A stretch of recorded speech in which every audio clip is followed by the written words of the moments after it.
முத்தை தருபத்தி திருநகை அத்திக்கிற சத்தி சரவண முக்தி குருவித்து குருவர என ஓது திருப்புகழ்.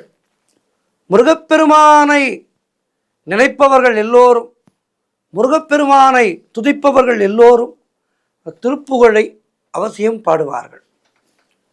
இந்த திருப்புகழை அருணகிரிநாத பெருமான் எழுதினார்.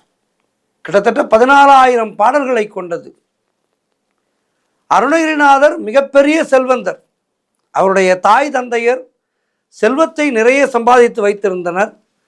அந்த செல்வ செருக்கிலே இவர் தன்னுடைய இளமை காலத்திலே மிகுந்த ராஜபோகமான ஒரு வாழ்க்கையை நடத்தினார். யார்? அருணகிரிநாத பெருமான்.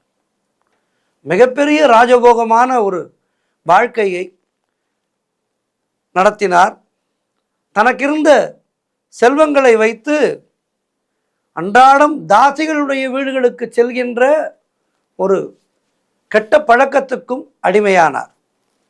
தாசி வீட்டுக்கு செல்பவனால் அவனுடைய குடும்பம் கெடும், செல்வம் கெடும். அந்த வகையிலே செல்வங்களை எல்லாம் இழந்தார். விரயம் செய்து அவருக்கு மிக மிக மோசமான வியாதியான குஷ்டரோகம் நோயே வந்துவிட்டது. இருந்த செல்வம் முழுவதும் மறைந்தது. தன்னுடைய தவறுகளால் செல்வங்களை எல்லாம் இழந்துவிட்டு தன்னுடைய வாழ்க்கையையே முடித்து கொள்ள வேண்டும் என்கின்ற எண்ணத்திலே இருந்தார். பல தவறுகளை செய்த அருணகிரிநாதர்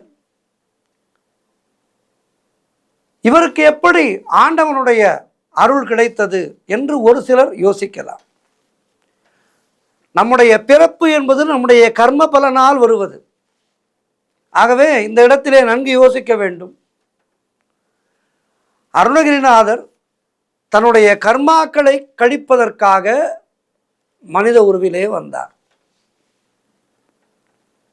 தன்னுடைய தம்பியின் மேல் மிகுந்த பாசமாக இருந்த அருணகிரிநாதருடைய சகோதரி